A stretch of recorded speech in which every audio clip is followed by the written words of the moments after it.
الصلاة الله أكبر الله أكبر لا إله إلا الله.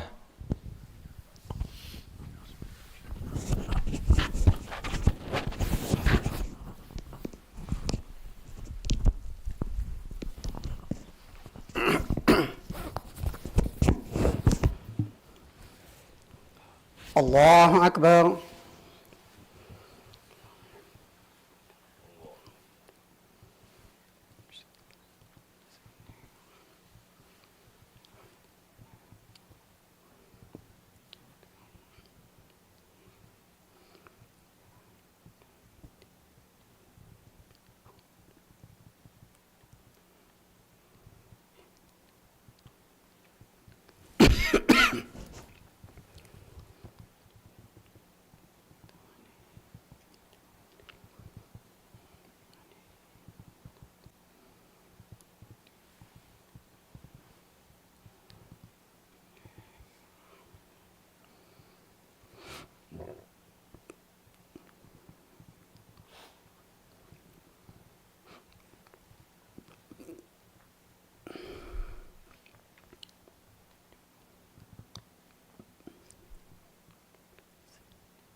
الله أكبر.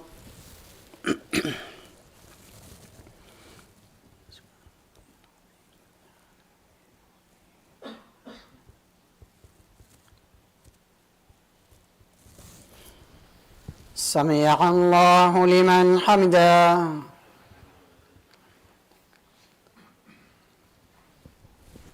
الله أكبر.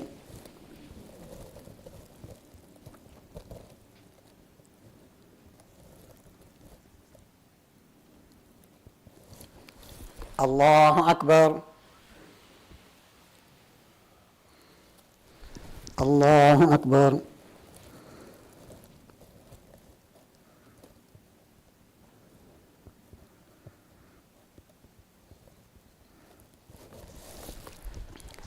الله أكبر.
الله أكبر.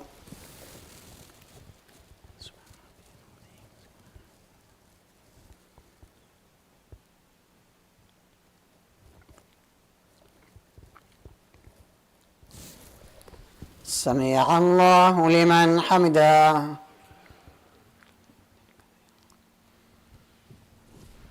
الله أكبر.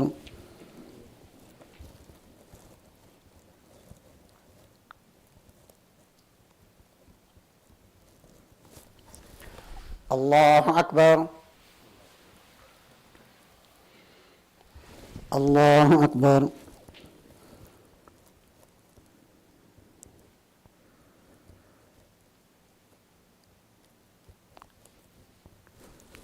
الله أكبر.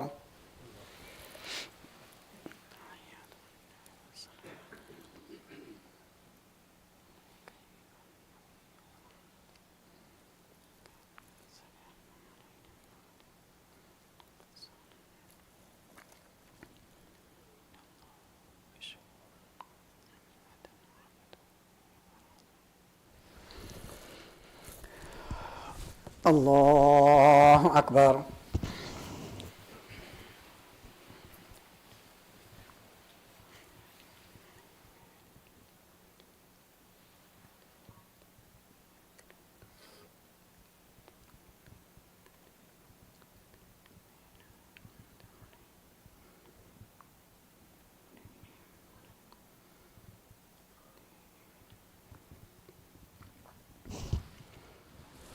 الله أكبر.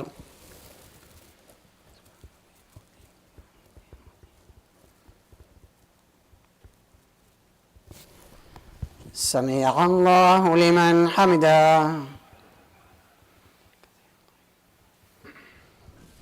الله أكبر.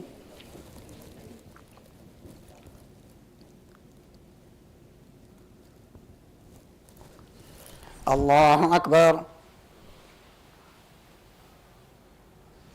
الله أكبر.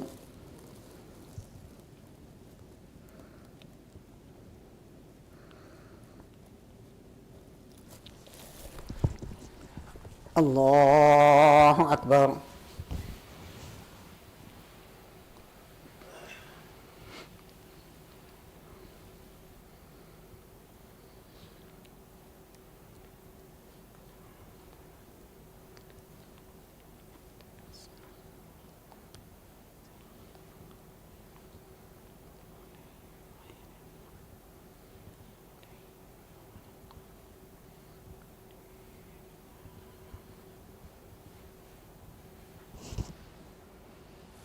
الله أكبر.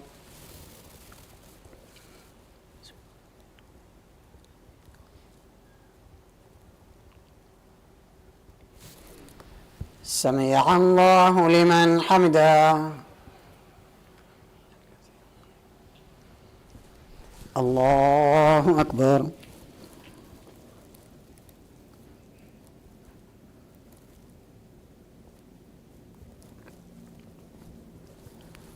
الله أكبر. الله أكبر.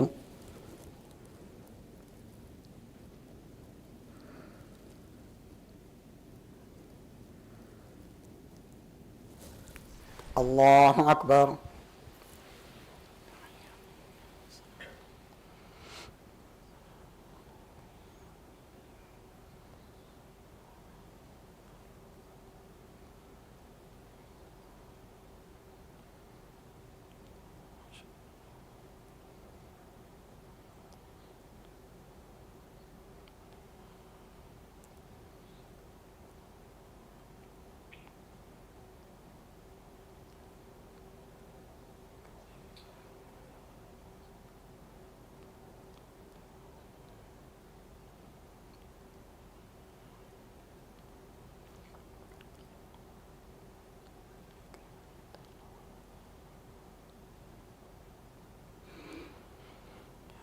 السلام عليكم ورحمة الله.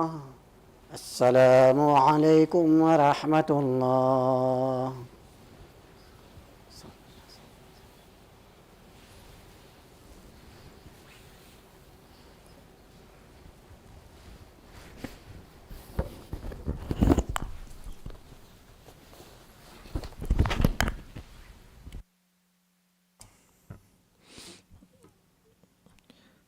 Assalamu alaikum wa rahmatullahi wa barakatuh. Dear brothers and sisters, on behalf of the masjid, we'd like to welcome every single one of you who is here for the program. We're very honored for the brothers and the sisters that have showed up. As we all are aware, Ramadan is just a few days away, probably 11 days or 12 days from where we are right now. And being at our doorstep, it would behoove us as good hosts to welcome our guest of Ramadan in the most noble and honorable manners, to be prepared mentally, physically, and in all aspects. And alhamdulillah, we're very fortunate that we have with us Mufti Abrar Mirza, as well as Dr. Danish Ahmed, who will be going over very key components of making a very productive and beneficial Ramadan for ourselves. So we'd like to invite everyone, inshallah, to please join us for the program that will start immediately after Sunnah, inshallah. We'll start with Dr. Danish, inshallah, who will be going over medical aspects of fasting, nutritional things to keep in mind, some health risks to be aware of, and then inshallah we'll have a session with Mufti Abrar Mirza going over the fiqh of fasting, followed by a short Q&A, and then inshallah we'll have a refreshment served for everyone.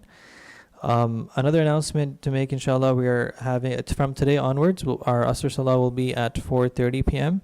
So please make note of that, inshallah. From 4:15 it is changing to 4:30 p.m. Jazakumullah khairan.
Bismillah ar-Rahman ar-Rahim. Nahmadu wa nusalli ala Rasul Kareem amma ba'd.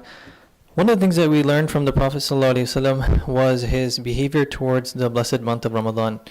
From the time that it was Rajab, he would start making this dua that, "Oh Allah, Allahumma barik lana fi Rajab wa Sha'ban wa ballighna Ramadan." That, "Oh Allah, grant us blessings in this month of Rajab and Sha'ban, and allow us to please reach this month of Ramadan." The Prophet ﷺ started thinking, just imagine his emotions from the time of the month of Rajab, the beginning, 60 days before Ramadan. Those were his sentiments, those were his feelings, those were his longing for this blessed month of Ramadan. And alhamdulillah, we are so close to it, right? We are very close to it. And one of the things that we make dua to Allah subhanahu wa ta'ala is that before that blessed month comes, that He allows us to see that month, to visit that month, to benefit from it, because it's so close now, right? Somebody who may, let's say Allah subhanahu wa ta'ala decides to take them away in Shawwal, 1-2 months after Ramadan, it's like, okay, you know what, you were still very far from the treasure chest, very far from the goal, very far from the finish line. But alhamdulillah, now we're so close to it. We make dua to Allah subhanahu wa ta'ala that He allows us to reach the blessed month of Ramadan and allows us to prepare for it in all aspects, and inshallah make this Ramadan the best Ramadan that we've ever had in our lives. So inshallah, I'm going to call upon Dr. Danish Ahmed. Dr. Danish Ahmed, as we may be aware, he's an internist in Chicago, Illinois, and he's affiliated with different hospitals in the area, including Loyola University Medical Center, and he received his medical degree from Gandhi Medical College and has been in practice for more than 20 years. And alhamdulillah, besides that, we may know him from his efforts, mashallah, in Harvey, and he, mashallah, travels to different states as well to do presentations and workshops, and mashallah, his children are also studying knowledge or hafad. So he's also not just a professional in the medical field, but he's also very active in khidmah of deen through various ways. So inshallah, we request Dr. Danish, inshallah, please come forward. Inshallah. Jazakumullah khair.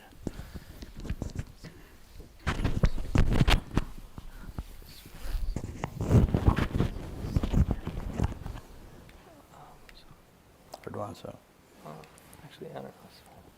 Is it working? I can just use the.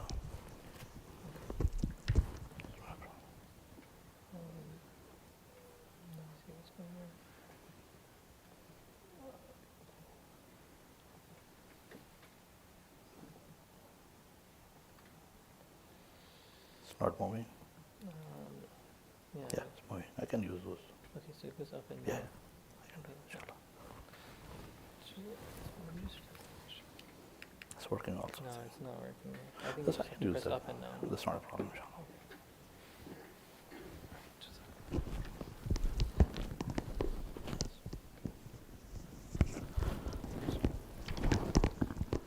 Alhamdulillah wa kafa wa salatu wa salamu ala Rasulullah. Amma ba'd. Assalamu alaikum wa rahmatullahi wa barakatuh.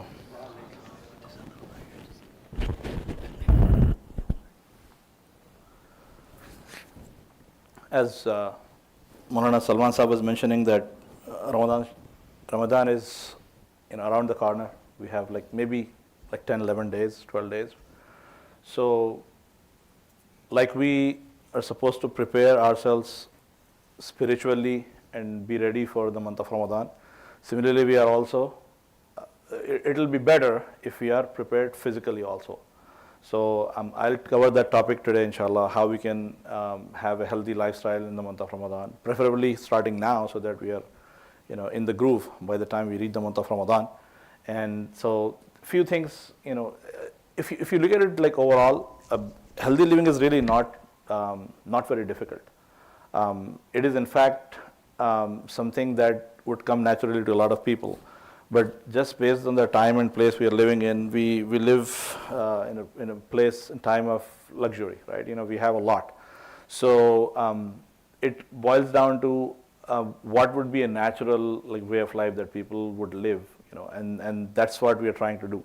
We are at a time in a place wherein we have a lot more to eat, and we probably don't sleep enough. I mean, if you really want to boil that down to 2 points, we probably eat a lot more than what we should be eating, and we probably don't sleep enough, and especially in the last 30, 40 years. There's actually research that showed that with the advent of electricity, people started sleeping, less.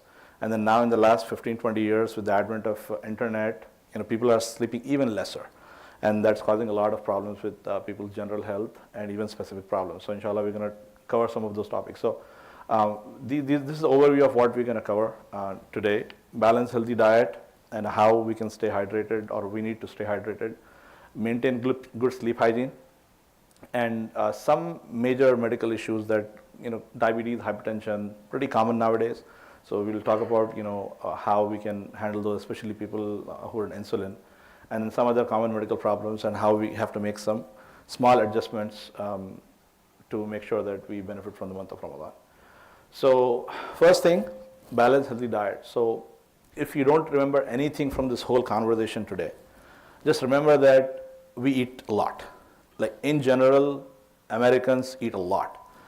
Like 25, 30 years ago, there's research came out that on an average, United States produces 3,000 calories of food per person. That includes the children who are born today. Like even infant, if I count all the people in the United States, including the infants who are born like today, we create about 3,000 calories of food per capita every single day. So obviously, not all infants are eating 3,000 calories, so somebody else is eating them. Obviously, there might be some waste, but in general, we eat a lot.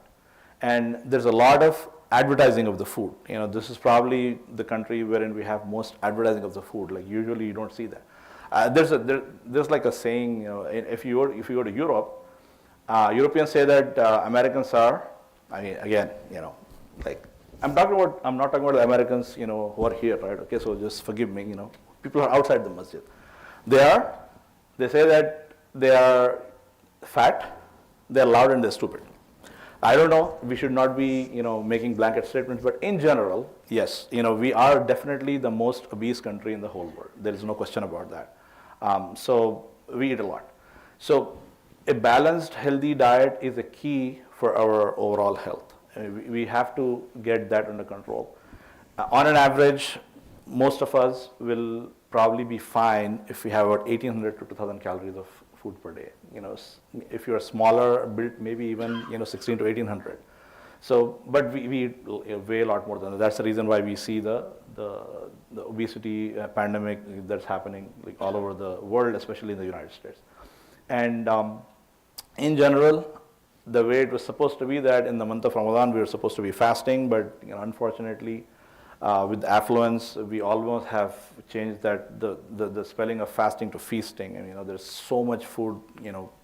All those foods that we would not even think of outside the month of Ramadan, we suddenly think of all those foods in the month of Ramadan, and there's elaborate preparations, what have you. Apart from the health benefits, the time it's like a black hole. The time it sucks up for all our sisters to prepare those food, and then same foods even in the household. So I think that's something that we really need to get under control. And there is this fear and pity dual dynamo, right? So when we are doing the suhoor, we are almost like afraid that, my God, I'm not going to be able to eat for the next 12 hours. So then what we tend to do, we tend to overeat. We just tend to like stuff ourselves up saying that, okay, I'm not going to be eating for like 12 hours. And then by the time we reach the end of the day, we are just like having pity on ourselves. Oh, poor me, I have been fasting, I have been hungry for the last 12 hours. So then what do? We overstuff ourselves again. And then, we know what happens. By the time we reach the time of Isha, it's so difficult for us to just even get up and come and stand. And then the Tarawih becomes a chore. We are standing there, we are just hoping that, Mufti Sahib or, Imam Sahib is going to be like zipping through the Quran so that, we can just go into the ruku, because it's so difficult for us to keep standing up. So this is how we typically tend to. So hopefully, inshallah, with the reminders and with tawfiq from Allah subhanahu wa ta'ala, this year we'll try to do it a little differently. And we just have to, I think the only thing that we have to do is make a difference, make a little bit adjustment in the schedule of how we, get those calories in. So first of all, I think if we don't have an idea, I think most of us should really read up a little bit about, like how calories work, because that's the key to having a healthy, balanced diet. you have to have an idea, because some foods are really rich in calories, some are not. So we just have to get an idea. We can talk a little bit about that, but because of the variability of like the food products that we eat, it'll be a completely different discussion as to how much each of these. But in general, you can get an idea that, like for example, one pita bread, like one pita that we eat, people will have like 210 to 240 calories, one. And a plate, like a small quarter plate of food that we eat, like the rice that we eat, it has about 450 to 500 calories. So the portion size is really the key. The portion size is really the key. It's really not about what you eat, it's how much you eat, especially for us in the western part of the world. We are affluent, so we actually can afford to eat as much as we want. So really we have to limit the amount of food that we eat. And portion sizes have really gone up. It's like really interesting. You can go on Google and just Google change in portion sizes from 1970s to 2025, and it'll give you really like everything. Burgers used to be like this big, even when we were growing up. Now like the burgers are like this big. They have like 15 layers, and then I don't know how they bite into that thing. Like it's really impossible. I mean, you have to have like jaws like sharks to be open the mouth and then bite into it. So I really don't know why they make those. Like they are like 15 different things, and some of them like they probably have like 2,200 calories just in one burger. It's like this big. So that is something that we need to keep in mind, that it's about calories and it's about cutting the food down, inshallah. First and foremost, Rasulullah sallallahu alaihi wasallam, he mentioned in one of the hadith, the near mafhum of the meaning is that, meaning of the hadith is that suhoor is the meal of barakah, so don't miss it. So let's not miss the suhoor. This is something that I have seen, especially with the youth, the younger crowd, that if they are they're like probably awake most of the night, or sleep late at night, and then they really they want to like wake up and make that adjustment to their sleep, so they'll skip the suhoor. So don't skip the suhoor. I mean, this is full of barakah, and then also it really has an effect, because we don't really want to have a meal like at 12 o'clock at night and then not have anything for the next 16-18 hours. So it's prefer that we do suhoor about 4:30 a.m. Whatever time is. I think we will talk about a little bit of the timings this month of Ramadan, but most of the days I think the sahur is going to come in about like 5:20 a.m. So 4:30 would be a good time, so that it's really not close to the time we go back to sleep after the suhoor.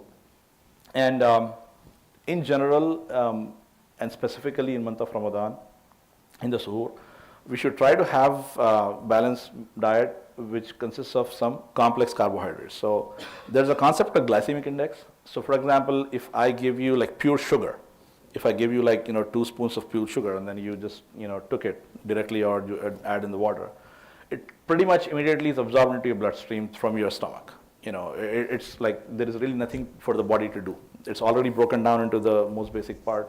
Maybe that's why if people have like low sugar, we can give them orange juice, and pretty much instantaneously in the next 5 minutes, the sugars will come up. So the sugar, which we have, the pure sugar, cane sugar, will have glycemic index of like 100, meaning that the moment I give it, your sugars shoot up. As opposed to that, let's say you just take like rice bran, or Metamucil. You can like have like 3, 4, 5, 6 cups of that. Your sugars will not go, because there is nothing there. It's all fiber. The body will really take that, and then it just goes through your system. So most of the foods that we eat, they'll have probably a glycemic index between like I would say 45 to 70, 75. I mean, like for example, dates that we use a lot in the month of Ramadan, depending on what kind of dates, it'll be between 45 and 75. So what it means is that when we take something in, the body will take time to break it down. And then through that process, there is a release of glucose that is sustained and slow. So it happens like normally the food stays in your stomach for like maybe 2 to 3 hours. That's the normal gastric emptying time. That's how long it takes in your stomach. Then it goes through our small intestine, and that's where most of the absorption takes place. So, but if you have very like high glycemic index foods, for example, cookies, fruit drinks, and milkshakes, these will have very quick, because they have sugar in them. Your energy, your glucose level will go up, but then it crashes down. So you'll have energy crashes. You'll feel like, and you'll feel the surge, happen very fast within 30, 45 minutes, and then after that you don't feel like you have energy. More importantly, for us in the month of Ramadan, you don't feel full because there is really no fiber in your diet. So if let's say I was telling, maybe 600, 700 calories is what we really need per meal. That's about, let's say I'm having my diet only in cookies, right? I see a lot of youth here, cookies seem to be, really popular. Each small cookie has about, 80 calories. So if I eat like 6 of those, that's almost my meal. But there is no way that we'll feel full if I have 6 cookies.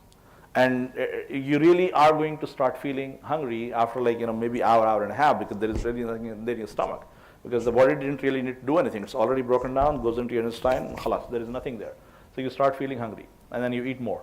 But then they still will have this amount of calories that you need for the day. So that's how you build up calories, and that's why we see that those calories that are not used up, that will make you obese. That will become fat. The body will start making fat if we are not able to use the glucose that the body is giving. Same thing with protein, so on and so forth. If you eat a lot more than what you need, then the body will turn into fat. So as opposed to 6 cookies, you have to eat actually 6 bananas to get the same number of calories. That's 600 calories, 600 calories. Because one whole banana will have 100 calories, but one cookie will have like 80, small cookie.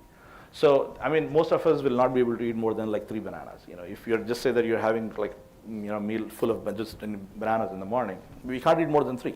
So that will keep you full for a long period of time, because there is sustained release of sugars from there. So whole wheat similarly is much more conducive to having an average glycemic index as opposed to, let's say, filtered like white wheat, which is essentially all the bran is out, so it'll really absorb pretty quickly. So whole wheat bread, like brown rice, oats, these probably would make a good base for our suhoor. And then add fiber to your food, right? Fruits and vegetables, they really bulk up your food. For example, you can eat a full like an average size apple or a pear.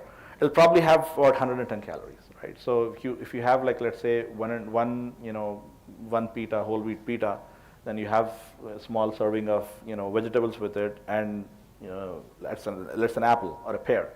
That's probably about 400 calories, and it's a good meal.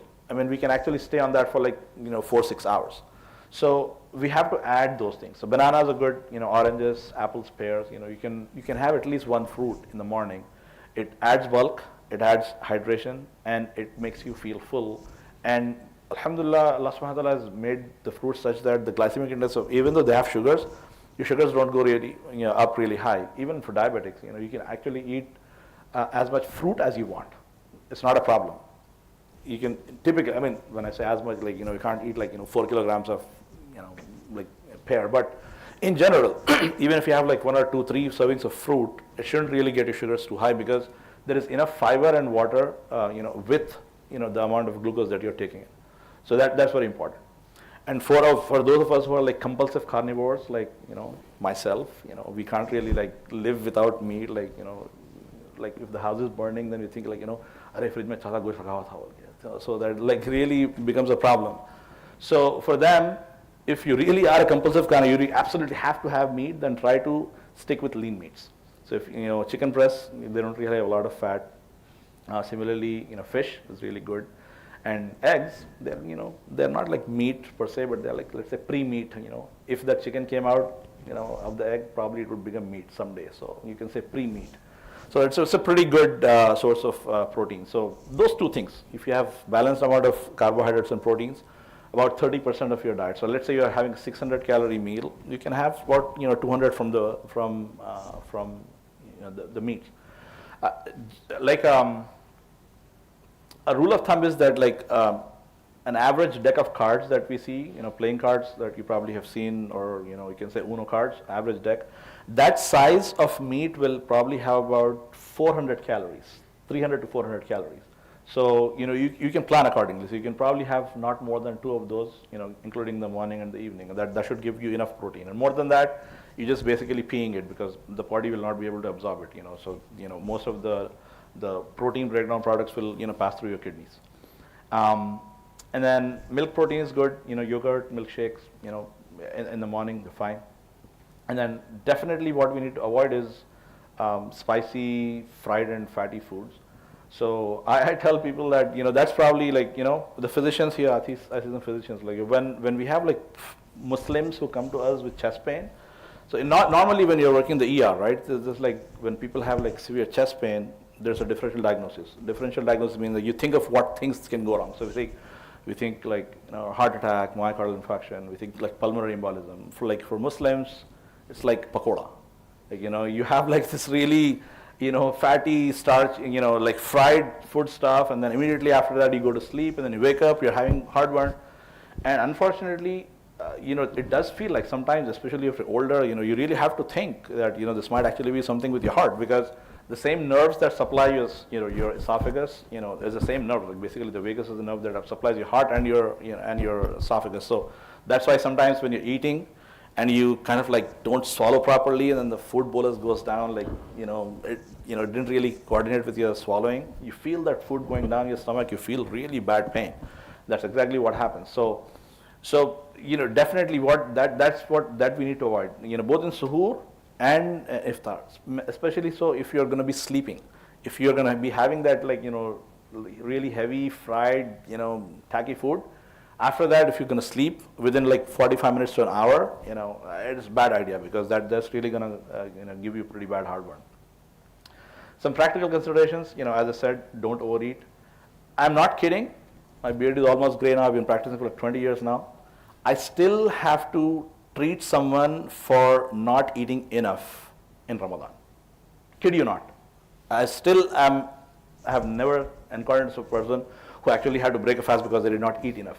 I'm talking about in the US. I'm sure that happens in poor countries, third world countries, but here, I think our problem is not that we don't eat enough, we overeat. So if as I said, if you don't remember anything from this whole conversation, keep an eye on the portion size, and then you'll be fine. Even like very rich foods, heavy foods, if we eat in moderation, you're fine. I mean, that's not a big deal. But I think our issue is that not only they are like heavy and fried and spicy, but we eat a lot. And that's basically what the problem is. One thing that I haven't really been able to figure out is like typically if you look in the books, the advice that we're given is that we should not be sleeping after we eat food for at least 2 to 3 hours, minimum 90 minutes. But the way that a suhoor and a suhoor works, pretty much most of us actually go to sleep, except for maybe rare people who actually stay up and then go to work after that. So if you figure some way out, let me know. But that's the recommendation: 90 minutes at least after you eat your suhoor. Then you're not supposed to go back to sleep. And then remember that when we're eating food, there's supposed to be space for water also. So if you eat until you're satisfied, completely eat, and then you drink water, you have overdone it. Then after that, you're like really full. So so we have to really stop before we really reach that point, right?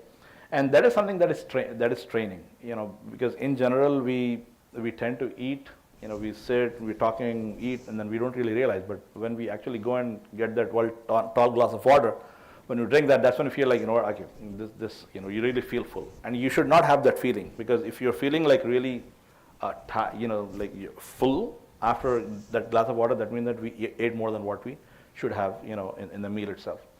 And then in the suhoor specifically, avoid oily and salty foods. They make you thirsty.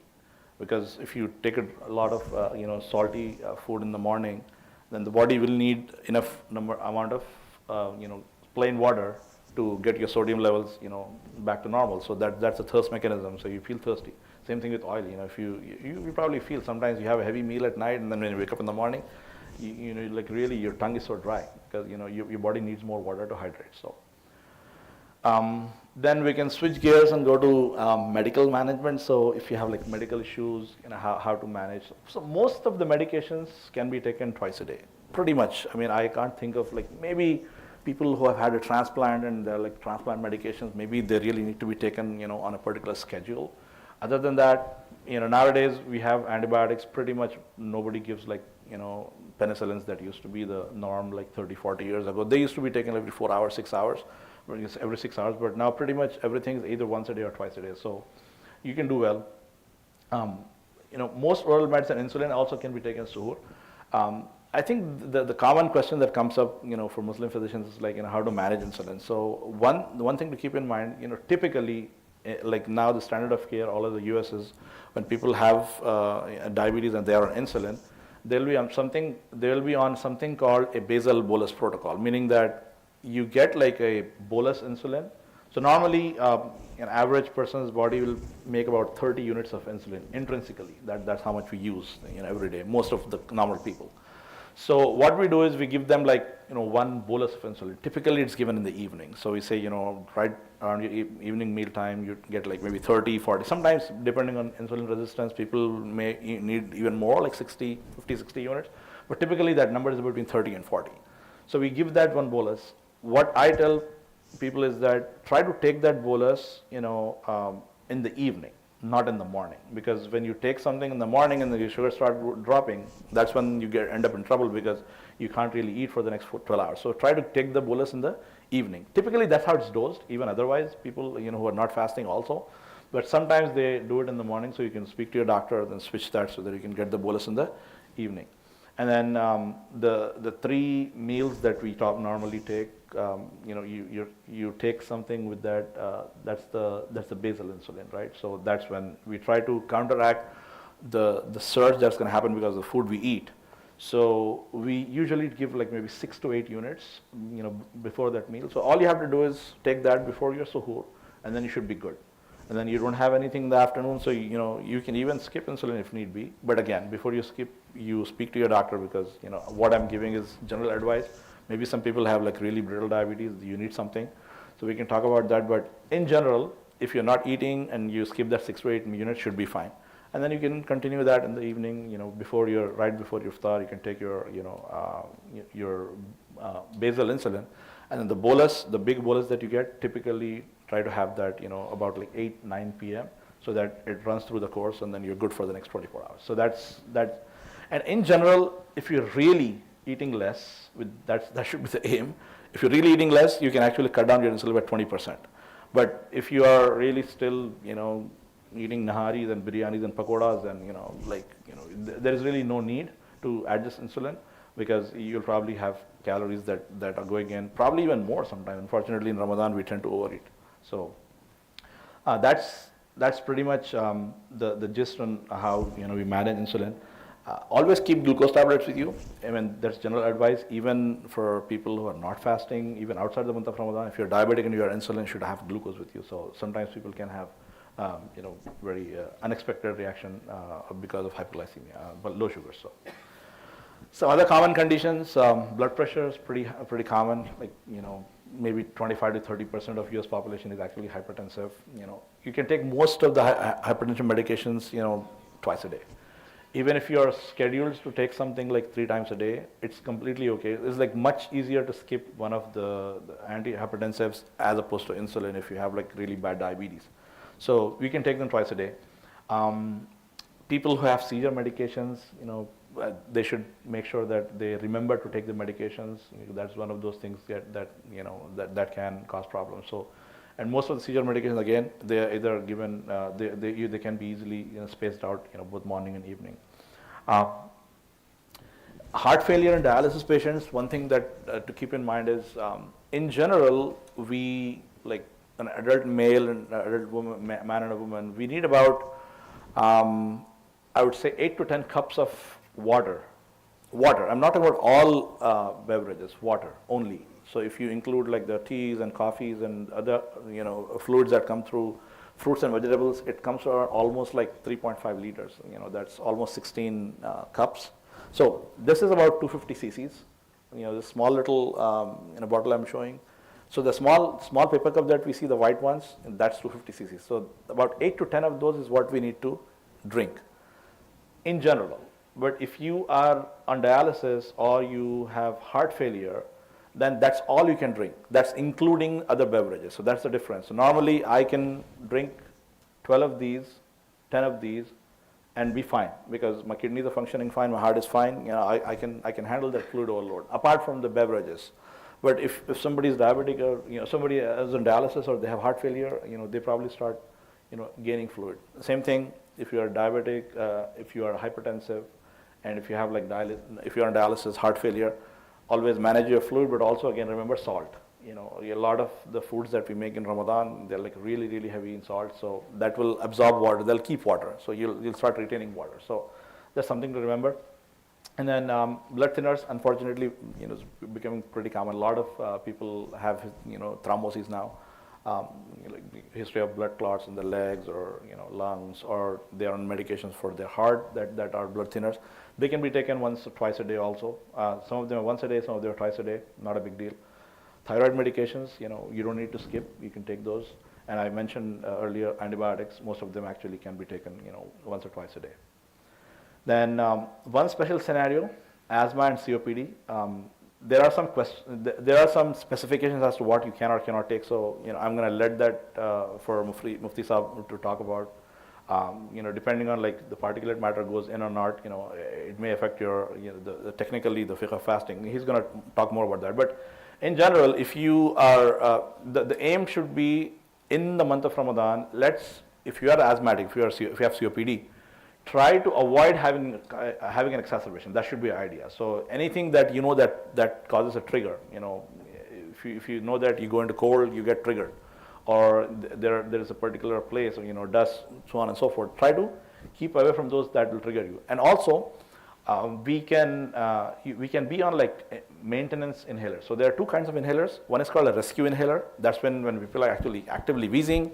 They take that, short acting, acts quickly, but it doesn't really last in the system more than 3 to 4 hours. So those are rescue inhalers. You should all have them. I'm sure that if you are an asthmatic or COPD, your docs have already given to you. So you can have them with you. But use of those, I will specify, and then after that I can chime in, inshallah. But there is specifications as to what will happen to your fast depending on what you're using. But if you're just on oxygen, pure oxygen, that should be fine. There's really no particulate matter that's going in there. And then preventive medication. So if there's another kind of inhaler called a maintenance inhaler or a preventive inhaler. Those really help. So you can take, most of them are giving morning and evening. So you can take like one puff in the morning when not fasting, and in the evening. It should keep you from having any exacerbations. There are some oral pills, especially for younger children. If they have like reactive airway disease, they tend to react to any triggers in the atmosphere. Then single air, is one of the medications that we give to prevent people from actually having an asthma. These don't work when actually are having an asthma attack, but you can prevent them if you take them. So that helps, inshallah. And then so sometimes, despite doing all the good things, sometimes people get sick. So some signs and symptoms of when you're starting to get really, really sick, so that you may need to break a fast. I'm not telling you should, or you just it's not a flippant decision. It should be very, very deliberate, because Rasulullah sallallahu alaihi wasallam, he mentioned that if a person was to, it's not about like breaking, but in general the importance of fasting.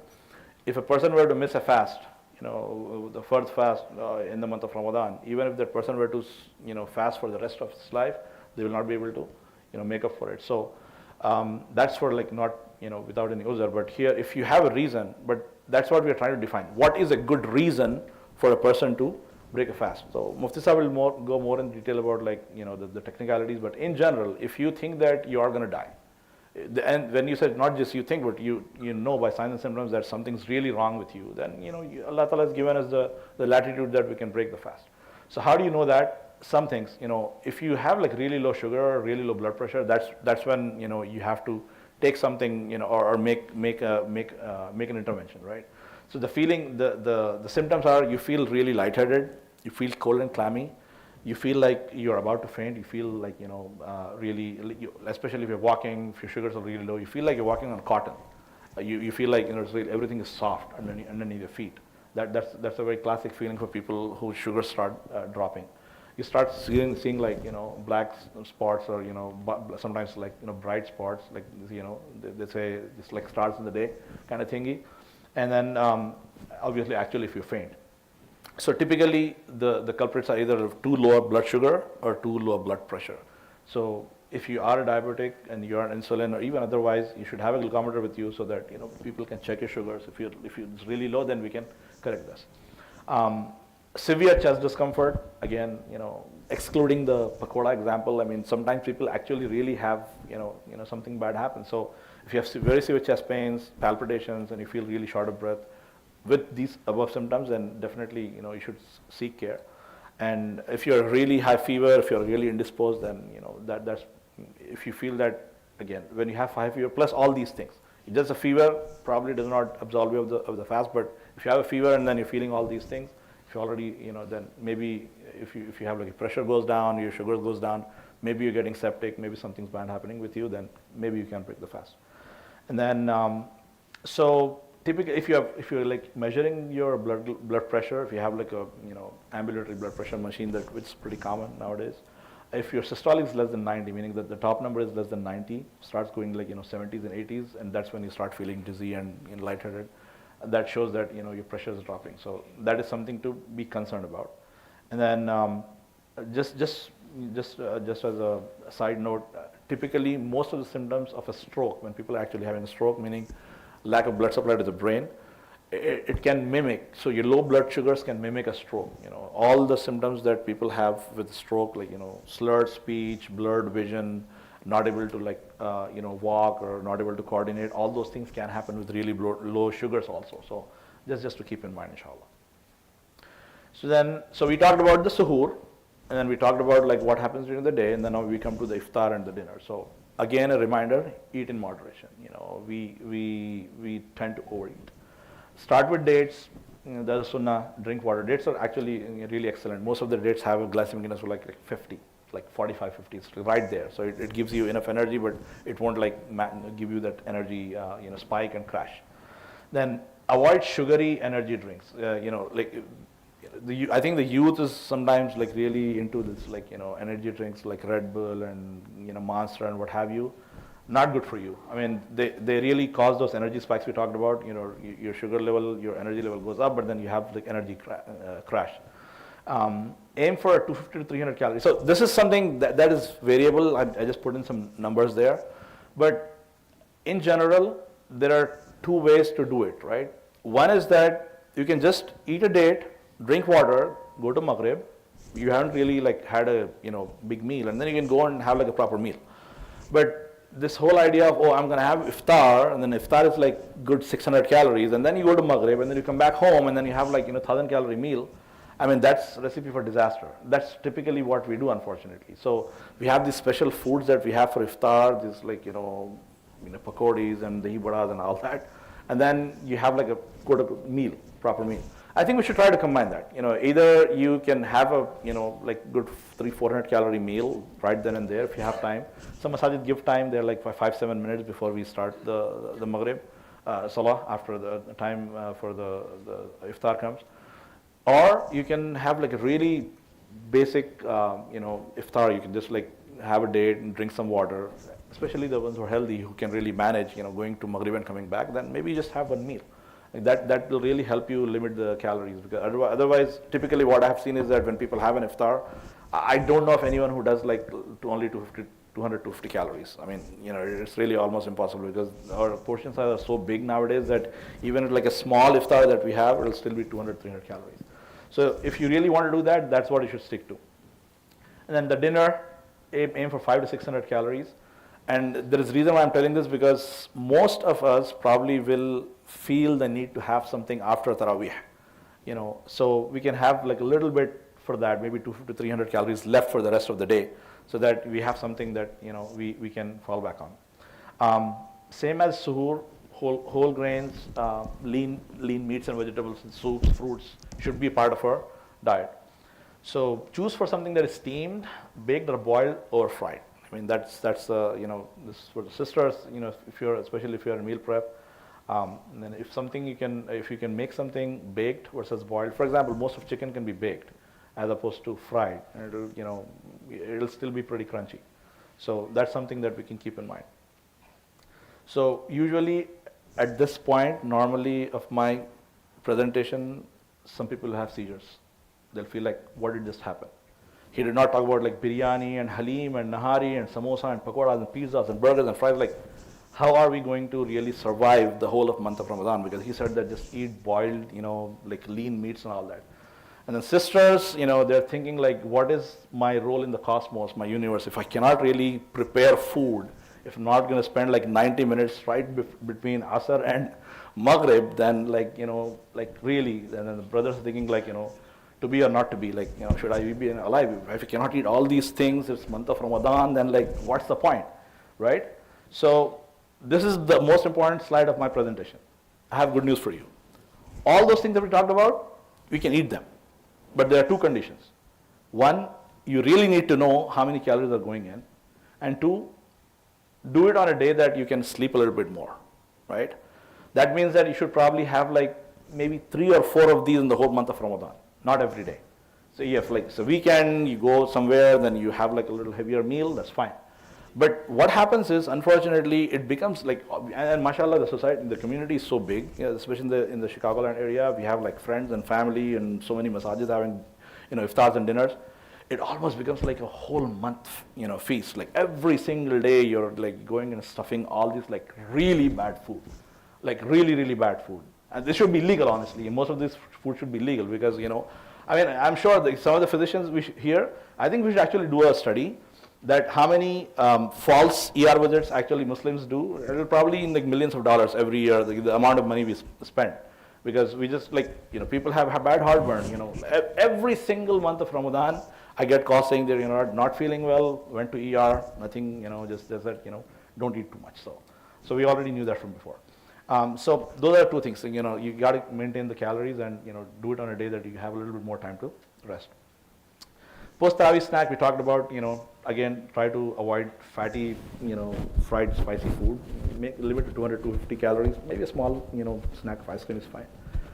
Hydration, we talked about, I alluded to, 8 to 9 cups. So one tall glass that normally we use in our houses, that's about, 500, 600 ml. So if you have like one tall cup in the suhoor, one right after iftar, one during salah, and then one just before we sleep, that should be good enough. We will have like good, 2 liters of fluid that's needed for us. Sleep hygiene, we talked about, we should really try to have at least 6 hours of sleep. Easy, because mashallah, the nights are so long. We can, even if we go to, sleep at 10:30, we can wake up at 4:30 for suhoor, we'll still have time, right? So the key is that after our Tarawih, you should go to the house, go to our house. Not like Kaaba house, not the house of biryani, house. We should go to the house and go and sleep, because that's really like a different conversation we have. So that should give you enough, inshallah, because sleep metabolism really sleep affects your whole cycle, your blood pressure, your heart rate, your blood sugars, what have you. And there's like a specific hormone called ghrelin that is released when people have not had enough sleep, and that makes you hungry. That's why if you're like doing an all-nighter, students, that 12:30, 1 o'clock at night, you really feel that urge to go and have a snack. That is because ghrelin, like, it's like, I want to eat food. So that's pretty much it. After I'm done, inshallah, Sahib's going to talk about the fiqh, and then we'll go into the Q&A after that. Jazakumullah. Assalamu alaikum.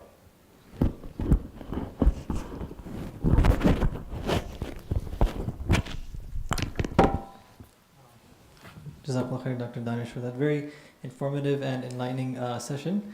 Inshallah, if I could just request we stand up for a moment, inshallah, and just stretch so that we could be fresh, inshallah, for the next segment.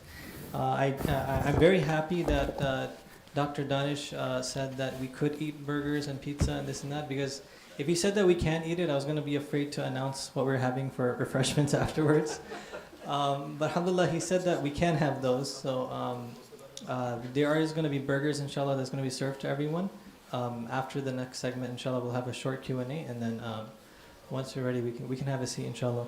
Just as a quick, very, very quick introduction, alhamdulillah, Mufti Abraham Mirza, we know him. He's local from Chicagoland area. Alhamdulillah, I've had the honor of studying by him as well, alhamdulillah, bi'idhnillahi ta'ala. Mufti Sahib, he completed his with honors and a degree in information systems from Benedictine University in 2006 while he was studying a full-time alim course, and then he mashallah completed his alim course in 2007, and then after that he completed the ifta at Madrasa Naamiyya with the well-renowned Mufti Ibrahim Desai Sahib, rahimahullah, who recently passed away.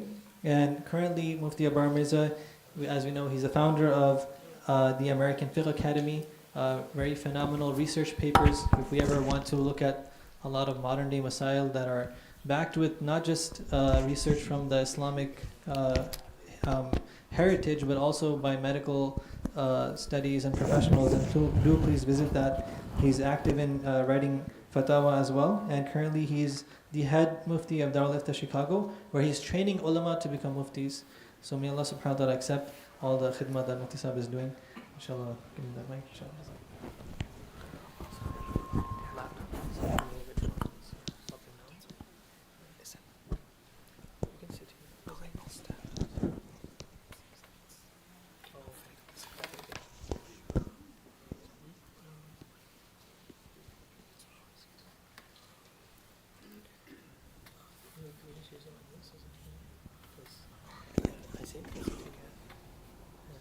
Oh, you needed to.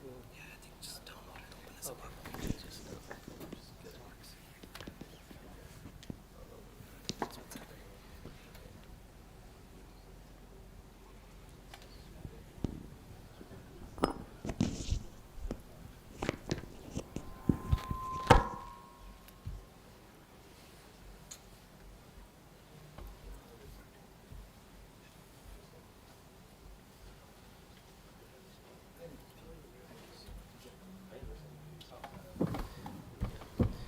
At this point, the clicker should work since we're using this.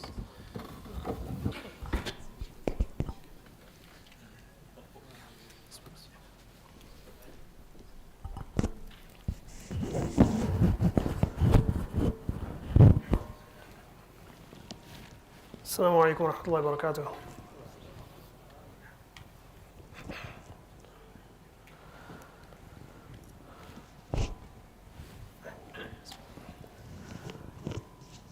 الحمد لله الذي هدى والصلاة والسلام على عباده الذين اصطفاه خصوصا على سيد الرسل وخاتم الأنبياء وعلى أهله وصحبه الذين اجتبى ما بعد. First of all, I want to just express my gratitude to the masjid, to Musliman, to everyone that's helped organize the event, who invited me. Also Dr. Danish for his presentation, that was beneficial and very much in need. You want me to sit? Oh. I'm fine standing. I prefer, it's healthier, I guess. Burn more calories while I'm at it. Inshallah, I'll address more of the fiqhi perspectives of fasting, what breaks your fast, what doesn't break your fast, common questions, common scenarios. We'll address them, inshallah. First, just to kind of go over what we'll go over some essentials of fasting, just definitions, virtues, quickly, inshallah. And then we'll focus more on some of the rules of what invalidates the fast, what breaks your fast, and at the same time, what does not break your fast. Things that don't break your fast but are disliked for you to do in a fast, inshallah, we'll cover those. And then we'll end with some practical scenarios. So, we'll go through a list of things, and together, inshallah, we'll go through them and we'll see, does this break your fast, does it not break your fast, inshallah. And then, as Musliman mentioned, we'll have some time for Q&A thereafter.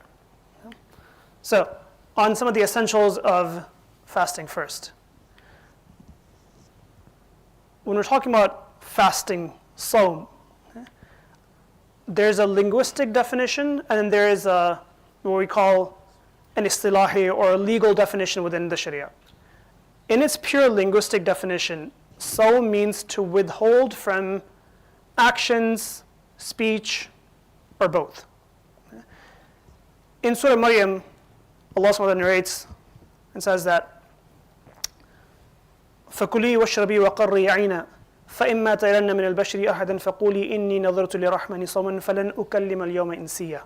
Allah SWT tells Maryam radiallahu anha that if anyone speaks to you, then tell them that I have taken a vow of Sawm for my Lord.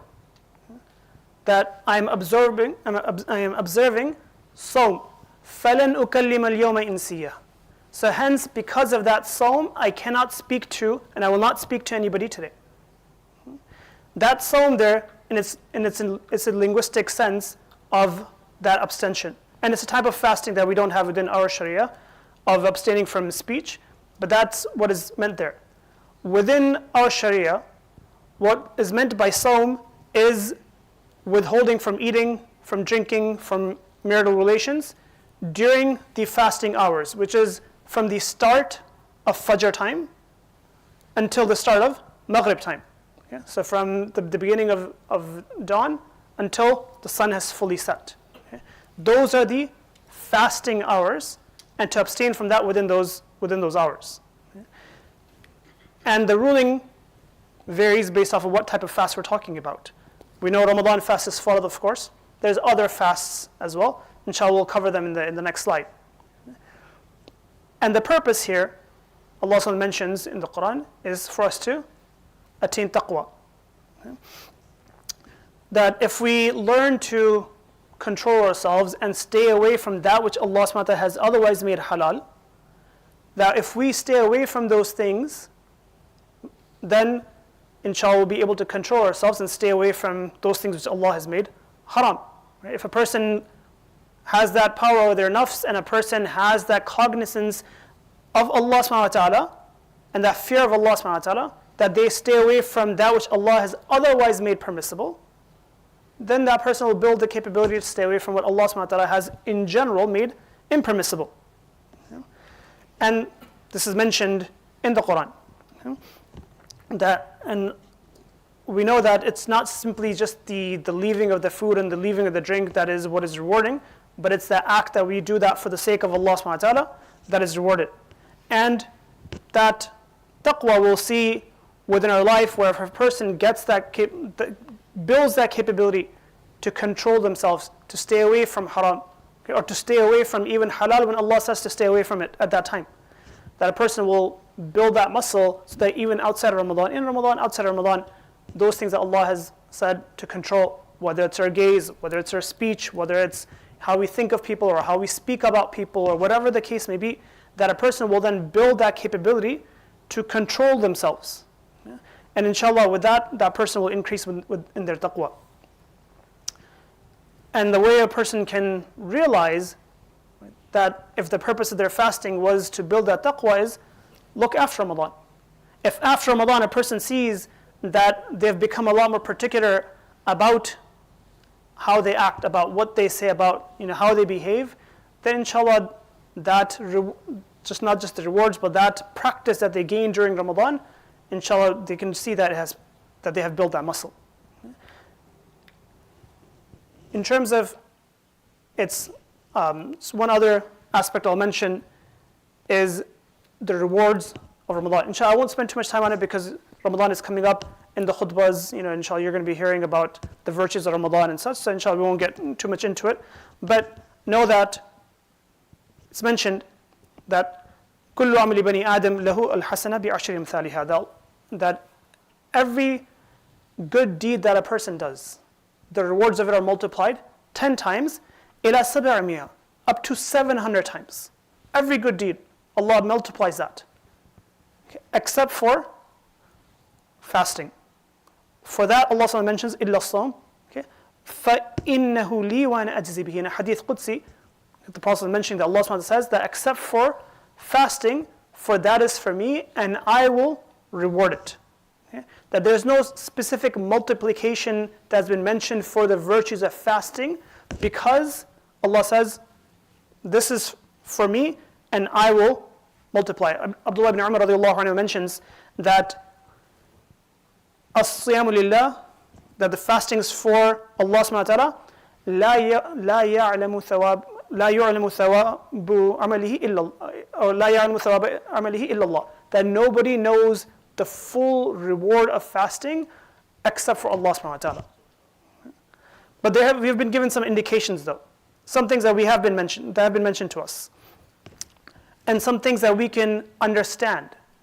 That has been mentioned, and the ulama mentioned that fasting is something that requires a lot of sabr, patience. A person naturally becomes hungry, a person naturally becomes thirsty, but a person's told that you have to abstain, and in the summer months, it's a long day.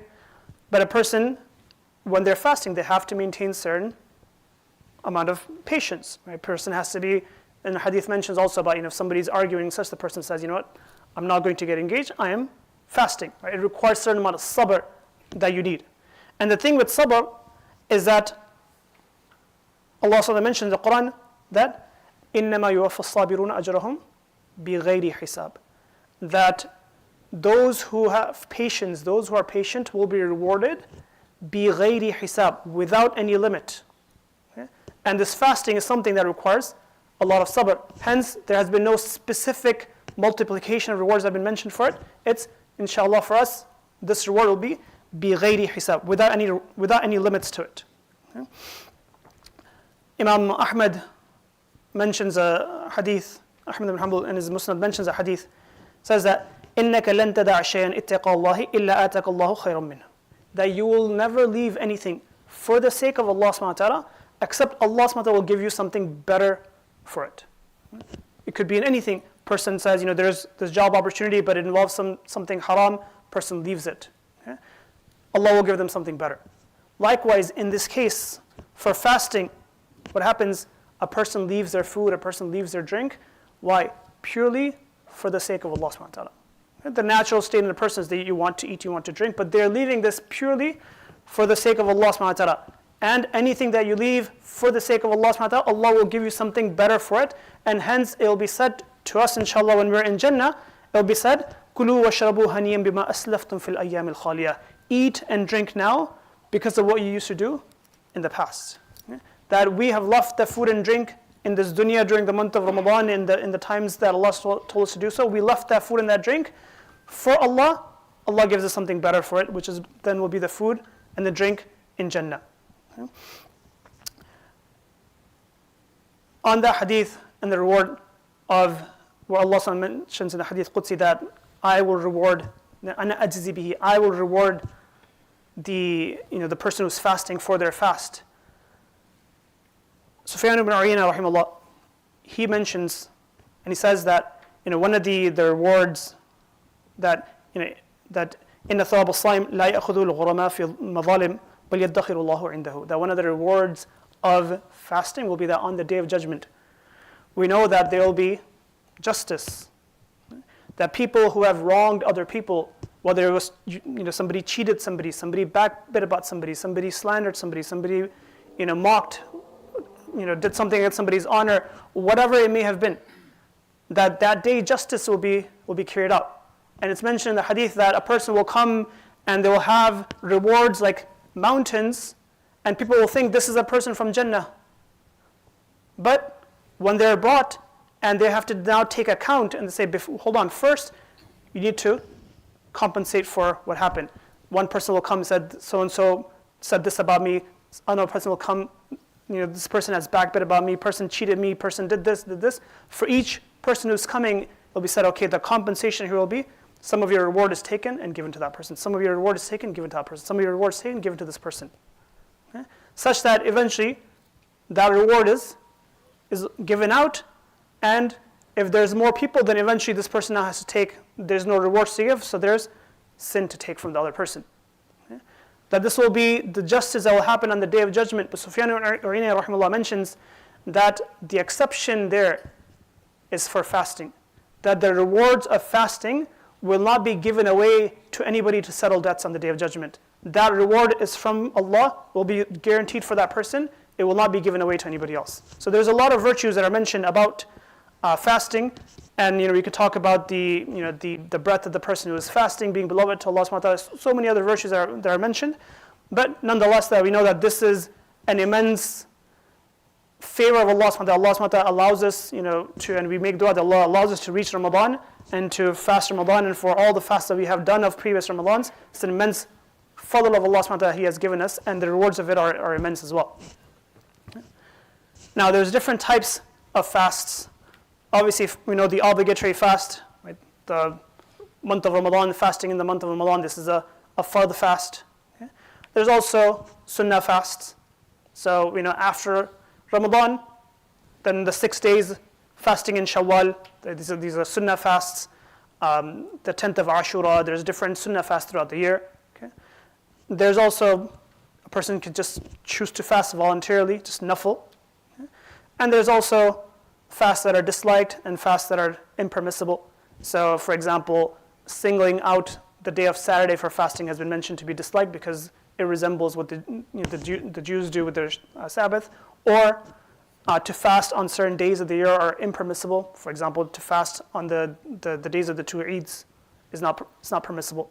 Okay? So, but otherwise, we are talking about the first type for Ramadan, the obligatory fast, is where we're more focused. However, all the fiqh implications that we talk about, generally, things that invalidate your fast and such, are going to be the same regardless of what type of fast it may be. Okay? Now, in terms of Ramadan fast, who is obligated to fast for Ramadan and who is exempted from doing so? Okay?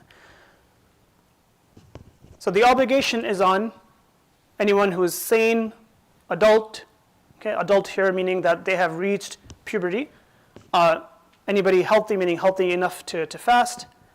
Resident Muslims. So if someone is a traveler, they have the dispensation to not fast. Okay? We'll talk about travelers a little bit more. But just to be clear, when we're talking about traveler, we're talking about somebody who is in a state of travel when the fasting time starts. Okay? So for example, if I have a flight at 9 a.m., it's in Ramadan, I have a flight at 9 a.m. Well, if fasting time starts at Fajr time, at that point, am I a traveler or am I a resident? Okay? And if at that time I'm a resident, I have to fast that day. Okay? So a traveler who has the dispensation to not fast is when a person is a traveler at the start of Fajr time. Okay? And for women who are not in a state that otherwise doesn't allow them to pray or to fast. If a person is supposed to fast, a person does not fast, or a person starts to fast but for some reason has to, is unable to complete it, then it's an obligation on them to make qada of it, to make up for that fast. Okay? So for example, that person was a traveler at the beginning of Fajr, decided that on that day they're not going to fast, then it's an obligation on them to make that fast up. Women who are in a state where they could not fast, it's an obligation on them to make up that fast. Okay? Or if there's some other sickness that prevented that person from fasting, it's qada on them to fast. Fidya. Okay? Fidya is when you pay for being unable to fast. Okay? That is only for those people who are permanently unable to fast. Okay? It's for those who are permanently unable to fast. If a person is temporarily in a situation where they cannot fast, that person cannot give fidya. They cannot just give some amount of money for that fast, and it doesn't count even if they do so. So, for example, if a woman is pregnant and she's has reached a stage of pregnancy where she's unable to fast, or if she's feeding post-pregnancy, she's feeding a child and she cannot fast, then even if she's unable to fast the entire month of Ramadan, she does not and cannot give fidya. She has to make up those fasts later on. If a person is traveling or sick and doesn't fast, you have to make that up. You cannot give fidya. You don't have to, it's not an obligation on you, and it doesn't count if you do it anyway. Okay? It's only for those people whose health condition doesn't allow them to fast. It's not going to allow them to fast this Ramadan. It's not going to allow them to fast in any future Ramadan, okay? Or in any future day either. Those people are permanently unable, they give fidya, and fidya is essentially for each day of fasting, you give the same amount of money as the sadaqatul fitr amount. Okay, so in your local masjid, you can check what is the sadaqatul fitr amount, $10, $12, whatever the amount is. A person will give that amount for each day that they cannot fast. So the 29 or the 30 days of Ramadan. Okay? Now, what can happen sometimes with people may have a certain health condition that in the summer the fast is too long and they're unable to go without medication or such for that duration. Dr. Danj talked about how most medications can be taken in the morning, evening. So inshallah, hopefully it doesn't apply for most people. But if somebody does have certain situation where they're unable to go for that duration without medication, however, in the winter months where the days are shorter, they can fast. That person, if they're unable to fast, this Ramadan, let's say, when the fasts are still longer in March.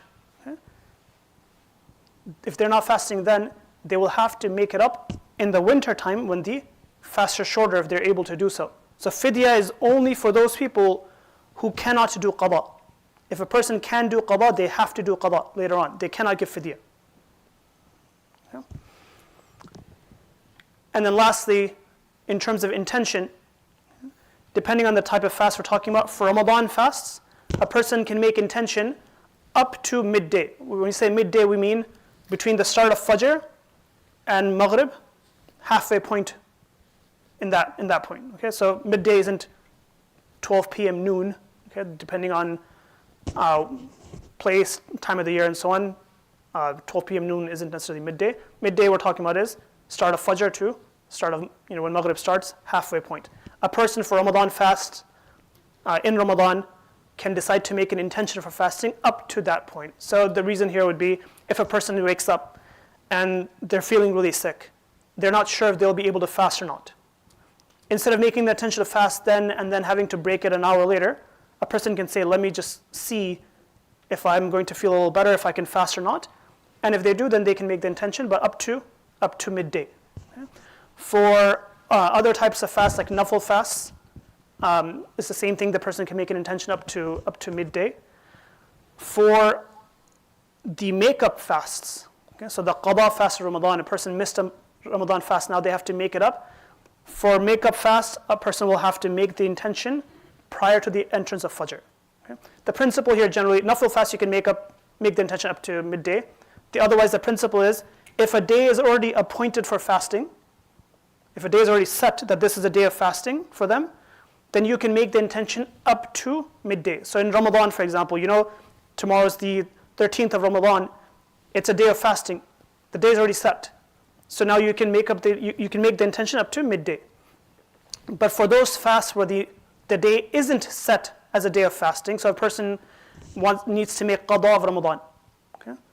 Tomorrow, there's nothing to say tomorrow is a day of fasting. A person could fast, a person could not fast. So because if a person wants to make qada, tomorrow isn't a day that is set for fasting. If a person wants to make qada fast tomorrow, they have to make the intention prior to the entrance of Fajr. Okay, you may read this as, normally they'll say from the night before. Night before is really what it means is prior to the entrance of Fajr.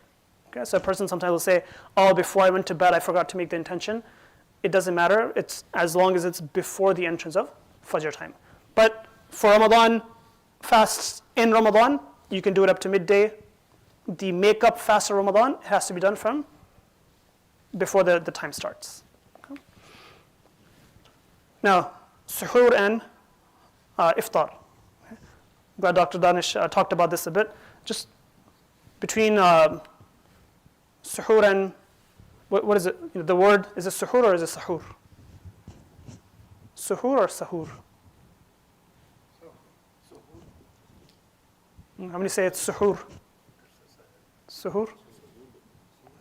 Is it, or how many say it's sahur? Actually, both are correct, they just mean different things. Okay? Seen. Yeah. Sahri in Urdu, sahri, yeah. So, suhoor, okay. Suhoor means that, like the act of that having that pre-dawn meal that we have, okay, that is suhoor. Sahur is the actual food. Okay? The actual food is called sahur. Okay? So they're both correct, they just mean different things. Okay? Similar to like wudu and wudu. Okay? Wudu is the act of performing what we perform, and wudu is the water that is used to perform wudu. Okay? So they're both correct, but just different meanings. Okay? Dr. Danish talked about this as well. I just want to also stress, it is sunnah, okay? And it's a distinguishing characteristic of our fasts that we have suhoor. A lot of times people will come back from Tarawih, they're tired, they'll eat then, and they'll just won't wake up for suhoor. Make an effort, get up for suhoor. Even if you eat light, you don't feel hungry, just wake up, eat something for the sake of the sunnah of it at least. Okay, from the health aspects that Dr. Danish talked about, but just at least from the aspect of it's a sunnah and it's a distinction characteristic of our fast, wake up and have something. There's a lot of other benefits as well, besides like the any health aspects that there. The aspect of when you wake up for that time, suhoor time is prior to Fajr. It is in the last 1/3 of the night. Okay, that is prime tahajjud time, prime time when it's mentioned that Allah is asking who is making dua so I can respond to that person. Okay? You're waking up in prime tahajjud time. Wake up for suhoor, have your suhoor, and then there's going to be some, you're going to finish some minutes before Fajr time enters. Take that little time, sit down, make dua, pray tahajjud. Okay? Like you'll get into the habit of waking up for tahajjud if you just wake up for suhoor in Ramadan. So Ramadan is the best time to get into the habit of waking up for tahajjud. Just wake up for suhoor. And then iftar, when the iftar time comes in, make sure you don't eat before Maghrib time comes in. But when Maghrib time comes in, don't delay breaking of your fast either. It's makruh, it's disliked to delay having your iftar. Okay, so those are some of the essentials. Now, the rules of invalidation. We'll talk about, I'm going to take this a little out of order. I'll talk about what breaks the fast in a bit, but let's first talk about what happens if a fast does break. Okay? Now, there's certain fasts where you will have to do both qada, you'll have to make up the fast, and you have to give kafara as well. Okay? And kafara is for a person to then fast for 2 consecutive months, aside from Ramadan, as a makeup, as a penalty to fast for 2 consecutive months. That's kafara. So it's pretty severe, and a person should make sure it doesn't happen. But it's also the conditions for why that will become necessary are also hard to meet, if you will. Right? It has to be where a person broke their fasts intentionally. It's a Ramadan fast only. Kafara only applies for Ramadan fast. If a person broke the Ramadan fast in Ramadan, not even a makeup fast, like the fast in Ramadan, a person, if they break it intentionally, without any valid excuse, okay, in Ramadan, by those things that break the fast, okay, and they had made the intention to fast from the night before as well, okay, meaning that it was Ramadan fast in Ramadan, and the person had full intention to fast that for that day as well from beforehand. It wasn't even something they decided in the same morning. It was from the night before they made the intention as well. If all these conditions are met and the person still breaks their fast without a valid reason, so we're not talking about health reasons or such, no proper reason at all, it wasn't an accident, it was intentional, then it was a severe offense, and there is a strong penalty for it, which is not only do you have to make up that fast that you broke, but now you have to give the kafara, and the kafara is fasting of 2 consecutive months. Okay? For most people, this should never happen in their life. Okay? People may end up accidentally breaking their fast, but this, for most people, should and doesn't really happen in their life. Okay? What normally happens is causes that lead them to have to make up the fast, but not give kafara. So there's qada only. Okay? This is where if it's an accident. If a person was gargling their mouth, person was just washing the nose, and they overdid it, and they accidentally ended up swallowing water. Okay? Although it was an accident, they won't be sinful, they won't be held accountable, but the fact is, water still went down the throat, you did swallow water, and the fast will break.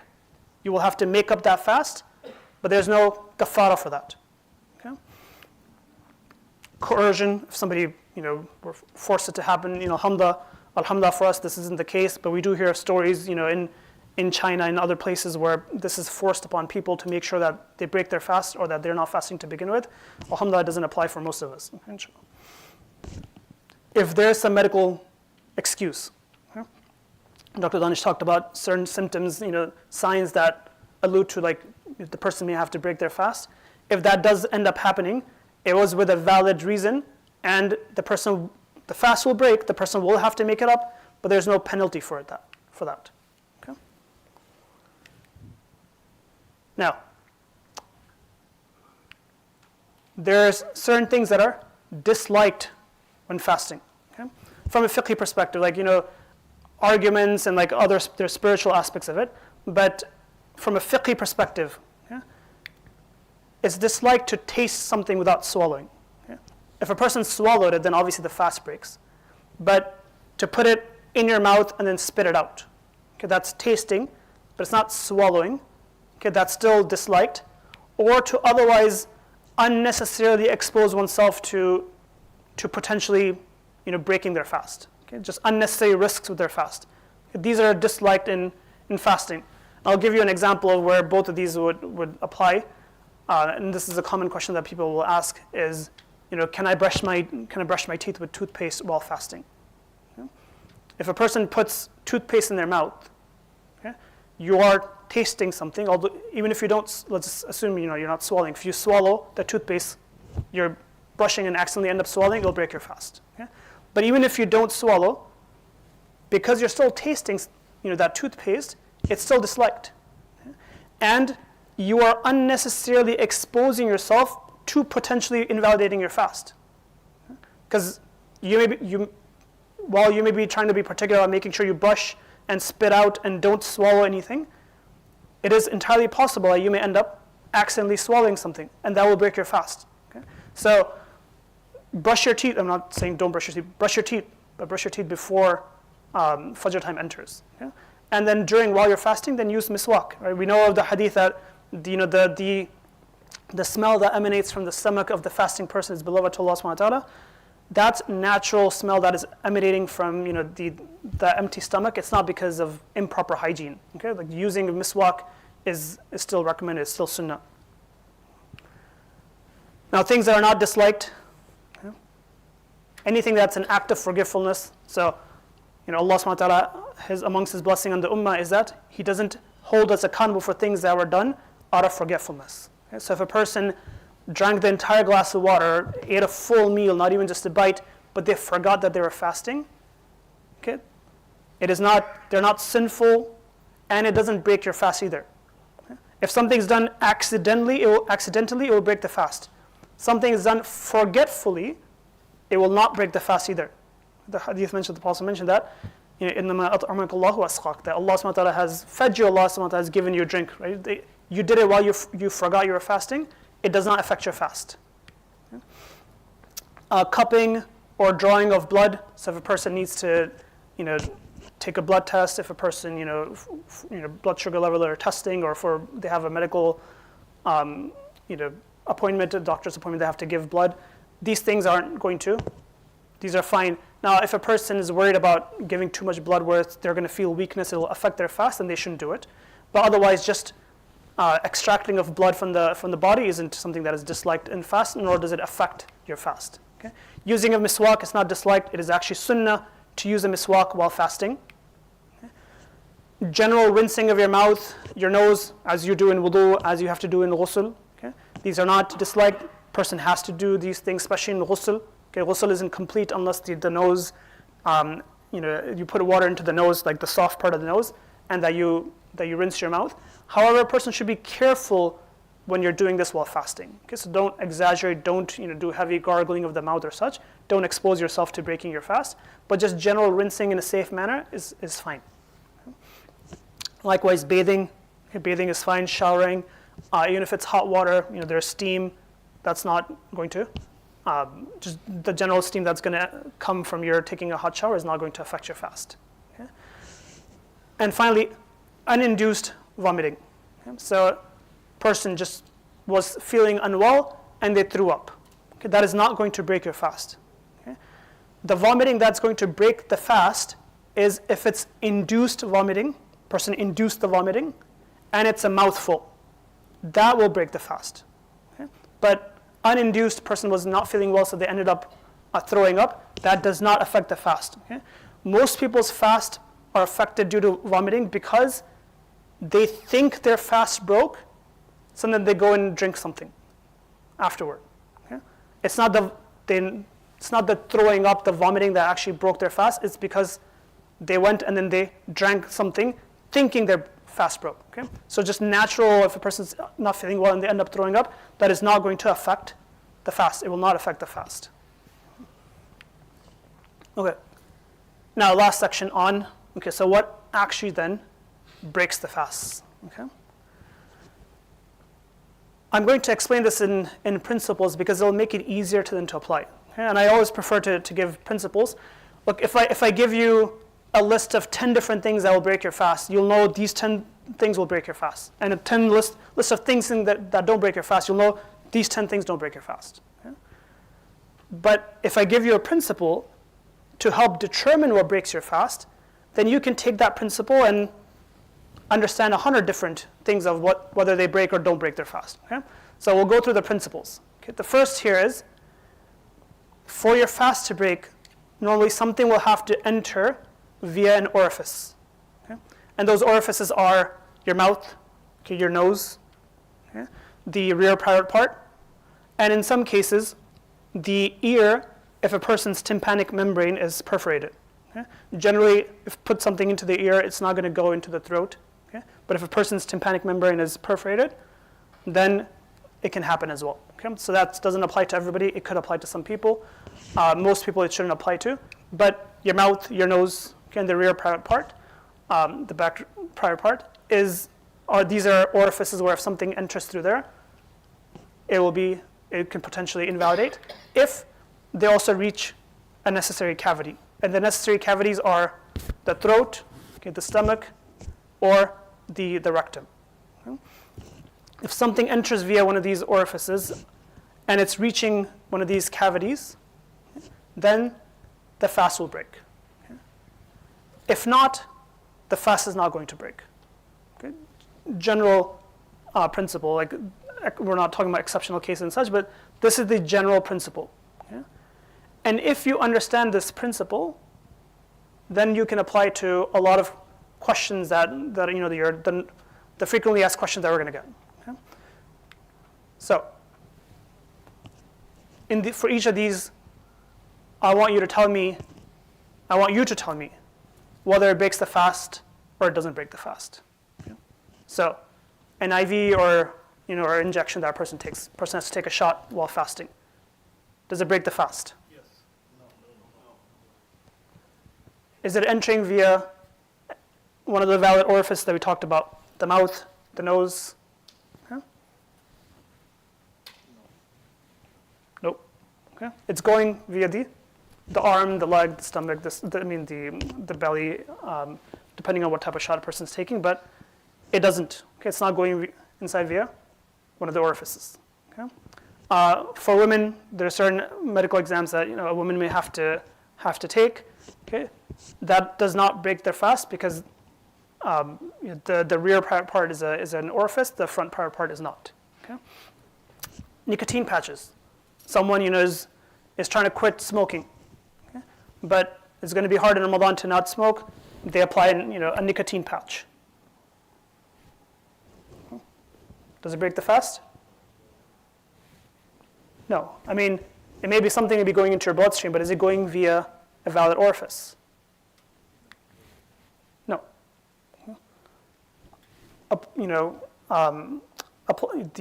Putting eye drops into your eyes, for example. Eyes were not a valid orifice. Okay? Blood tests.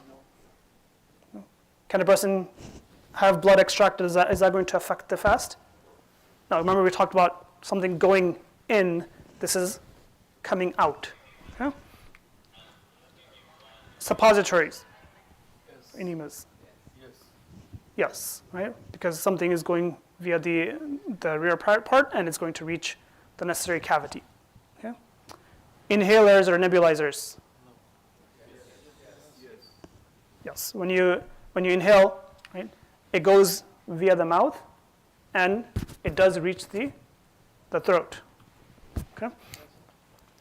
So, and there's, whether it's just kind of your regular pump inhaler or whether it's a VHC, a valved holding chamber, in either of those cases, it is going to enter into the mouth and it is going to reach the throat. So it will break the fast. Okay?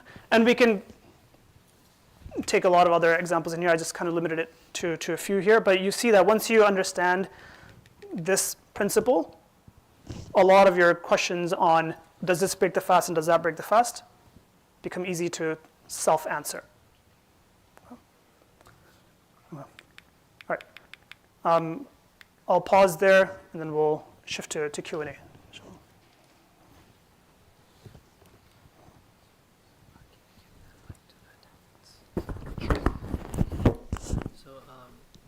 Jazakallah khair Mufti for that. Again, a very informative and beneficial segment. And alhamdulillah, I'm sure we all learned a lot. So now we'll open the floor to Q&A. We can have Dr. Danish, inshallah, if you want to come, please come forward, have a seat. And Zayan, please come here. If anyone has a question, he can pass the mic to you. And then inshallah, just specify who the question is for. And then we'll get started, inshallah. Just a quick mention, alhamdulillah, for those of us who may not know, Mufti Abrar's student, Mufti Saad Rauf, he mashallah teaches fiqh class every Monday after Isha. This is for adults only. So alhamdulillah, we can see how, the benefit, where does it come out from, where are the roots of that. Mashallah, he's a student of Mufti Abrar Mirza. So let us all, inshallah, if we can try to participate in that class and learn a lot, inshallah. So we'll get started, inshallah, with the questions.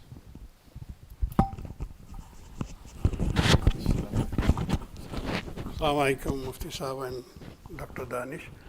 My first question with the Mufti Sahab. During the fasting, we can put the perfume or deodorant, any kind of alcoholic creams or something like that. Yes, you can apply any itar or perfume or such while fasting. These are not entering via any valid orifice going in. A person, the only related thing, I guess, a caution that would be worthwhile to mention is, if a person's burning incense, it's like, agarbatti and such, when a person's like, or you're burning oud. Like bakhur. Yeah, so if you're burning that bakhur, then you shouldn't try to inhale that, because now that's something that's going to enter into your mouth, it's going to reach your throat. But if it's generally just in the house, or if you're applying any perfume to yourself, that's not an issue. Okay, my question, Dr. Danish, if somebody has a cancer patient, they can allow in the fasting the chemotherapy? So in general, if they have cancer, but it depends on the person. But if they have, in general, they have good functional status, they are able to, eat and drink and manage their affairs on a day-to-day basis. Yes, they can. And as Mufti Sahab mentioned, technically speaking, chemotherapy, if it is given through the vein, it does not invalidate a fast. So they can still go and get chemo. But in general, people when they're getting chemo, they do feel pretty sick. So they will have the dispensation. They won't necessarily have to fast. But it depends on that person. So there are some people who are pretty functional when they have cancer, and then they have they can fast actually. I do know people who actually have chemotherapy also in their fast, but if they don't, then inshallah, hopefully they'll not be sick. Okay, what about if some patient have kidney dialysis on the schedule in fasting period? Same thing like Mufti mentioned, dialysis per se does not invalidate a fast, because all you're doing is you're getting the blood out of your body through a machine, goes back into vein. So they're really not actually eating or drinking anything, or nothing is going into the alimentary canal. So yeah. Okay, that's fine. Thank you. The last question: if some patient need the CPR, I can allow him to put the CPR to him during my fasting time. I'm sorry, can you rephrase? Are you talking about like a person giving a CPR or receiving CPR. a CPR? Giving Yeah. a CPR? Yes. I Jैसे मुंह में फूकते हैं ना जैसा. Yeah, I mean, technically, if as long as they're not swallowing any like fluid or saliva from the person receiving the CPR, it should not break the fast, inshallah. Jazakallah khair. Thank you very much. Just want to quickly mention, if the sisters have any questions, there's a microphone on the table towards the front. You're welcome to also ask as well, inshallah.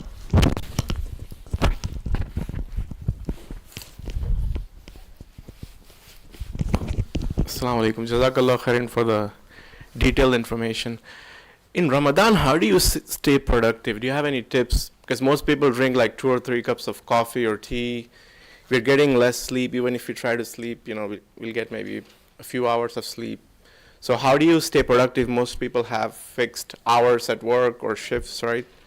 So any tips on how to stay productive at work, how to stay awake, things like that? So I think a lot of it comes back to scheduling. And alhamdulillah, this Ramadan shouldn't be really difficult, because I know that maybe 5-7 years ago, when we were like praying Isha at 10:40 and then coming back for Fajr at like 4 in the morning, it was difficult. But now the Isha time is going to start like the latest Isha is going to be like 8:20.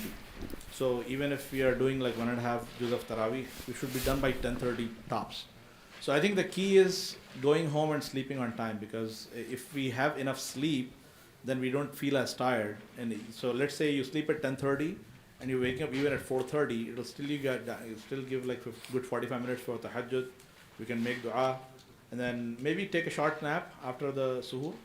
But again, I think, not to, like beat a dead horse, but if you eat too much in suhoor, it really messes up. So if you don't sleep at night and if you eat too much in suhoor, it really messes up your schedule, because then, you'll feel, the urge to sleep more, then you don't have enough sleep, then you have to get up and go to work, so on and so forth. So I would think that the most important thing would be to actually have like a schedule in your house. So, say, 10:30 lights out, like everybody sleeps, children, parents, everybody sleeps. And then you wake up, and then try to avoid coffee and, coffee or, drinking, tea in suhoor if possible. Preferably do that in the evening if possible, after the iftar, but, try to avoid that in the morning, because it does, help you. So, but if you are one of those people who absolutely have to have chai, like, some people in my family, they would rather give the kidney than not have chai.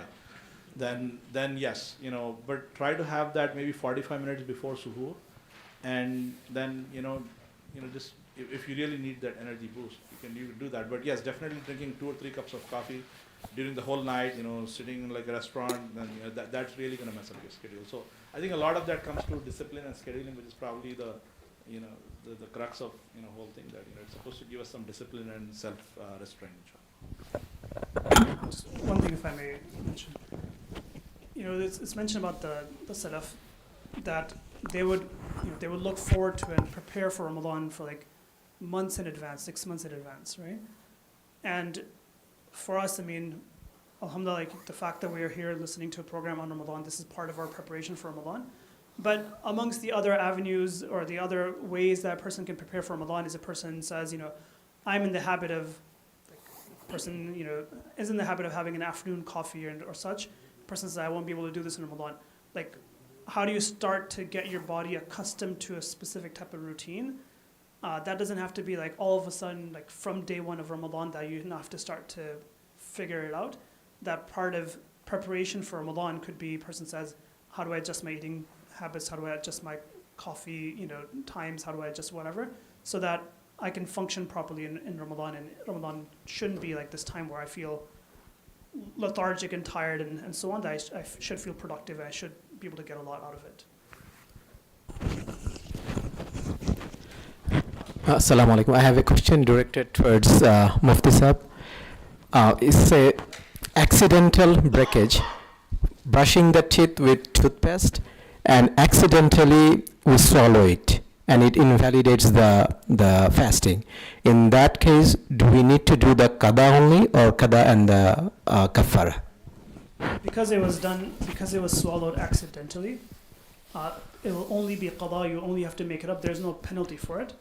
However, the act was, it was unnecessary and it was disliked to have done, and a person has now seen the consequences of it. Right. So the person should also just make istighfar for exposing themselves unnecessarily to that behavior to begin with. But it will not require any penalty. It will only be a make-up fast that they have to do. Are there any particular times when nap is not advised when fasting? Like Asr time or after Asr? From a Sharia perspective? Or from a Sharia perspective. No, from a Sharia perspective, there's no time where nap is not advised. I mean, like some people in the past have advised against sleeping at certain times because of fear of like you may miss the salah. Like if you sleep after Asr, like there's a fear that you may miss waking up from Maghrib on time because Maghrib is more limited time. But those are more of advices and recommendations. There's no Shari'i prohibition of sleep, not being allowed to sleep between these hours and these hours or such. Hello, Assalamu alaikum. I have a few questions from the lady side. The first one is, what's the difference between accident and forgetfulness? The difference between accident and forgetfulness is that if a person forgets the fact that they were fasting and does something intentionally, like they ate because they wanted to eat, okay? But they had forgotten about the fact that they're in a state of fasting, that's forgetfulness. Accident is a person recognizes that they're fasting, and they're mindful that they're fasting and they don't want to swallow the water, but in the shower they accidentally ended up swallowing something. Water went down, they didn't want it to go down, but it ended up going down, right? That's an accident. So that'd be the difference between the two. All right, thank you. Another question. This is concerning an older woman having Alzheimer's, considering that she's permanently not able to fast. Is it enough that she gives fidya? If a person is in a state where they're just cognitively, their situation is that they're no longer even accountable for certain, they're not even accountable anymore. Right? A person could reach a stage where, because of cognitive decline and such, where, it's not expected that they can perform certain ibadat. Okay? So if a person has reached that level where, they're not even required to fast to begin with because they're no longer, ibadat are not even fard on them anymore, okay? Because they're in that mental state now, then they don't even have to give fidya because it wasn't even fard on them anymore. But if a person is, cognitively still present, is just physically unable to fast, then they have to give fidya. So as long as they're mukallaf, as long as they're accountable to fast, and they don't fast, they have to give fidya. But if they're no longer even accountable anymore, then fidya doesn't come into question. All right, thank you so much. Jazakallah khairan. One other thing Dr. Danish pointed out as well, and I forgot to mention when I was speaking was, but hopefully you've seen this, is, for fasting to be obligation on a person, you have to be, we talked about sane, adult, healthy Muslim and so on. Being in a state of purity isn't for men, for boys, for men. Being in a state of purity isn't a requirement for fasting. So if a person woke up in a state where ghusl was necessary on them, that doesn't impact their fast. It doesn't give them any excuse to not fast. Okay? The issue of purity and its impact on fasting applies more for women. For men, if a man wakes up, or a male wakes up in a state where ghusl is necessary, then they still have to fast. I had a question about the niyyah for the nafil fast. Suppose it's a regular day, I forgot to eat my breakfast. I did not have any intention to fast that day, but I skipped my breakfast, my coffee, and at around 11ish, I decided that I want to fast that day. Is it permissible still before midday? Yeah, if a person hasn't done, for a nafil fast, if a person hasn't done anything that is otherwise an invalidator of fast, then the person can decide to fast that day as long as they make the intention prior to midday.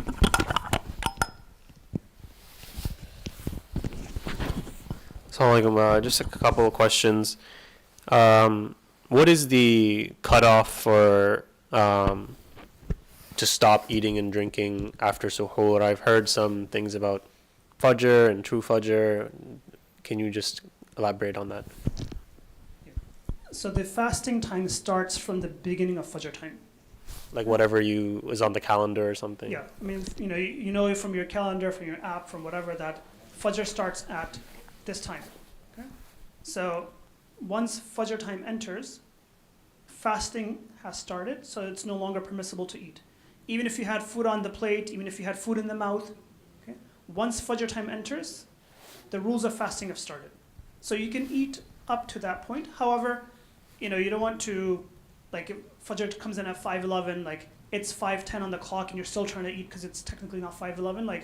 Obviously it's safer to stop, a little before that time so that you're sure that you have finished eating, finished swallowing, you have a chance to rinse your mouth and so on. But technically, the rules of fasting start from the entrance of fajr time. Second question is, in terms of when the start of Ramadan is that based on your local province, or how do you handle different communities starting at different times? And Second part of that question is sort of when Laylatul Qadr comes, is that like at a fixed night no matter when you start Ramadan, or how should that be taken? I mean, in terms of the beginning of the month of Ramadan, let's say follow your community, follow whoever you normally follow. So whenever your masjid starts, that's when you're going to start fasting as well. And from that, when is the first Ramadan, when is the second Ramadan, when is the third Ramadan, and then likewise you'll know when is the last 10 nights, of Ramadan as well, the odd nights of Ramadan, like you will know that.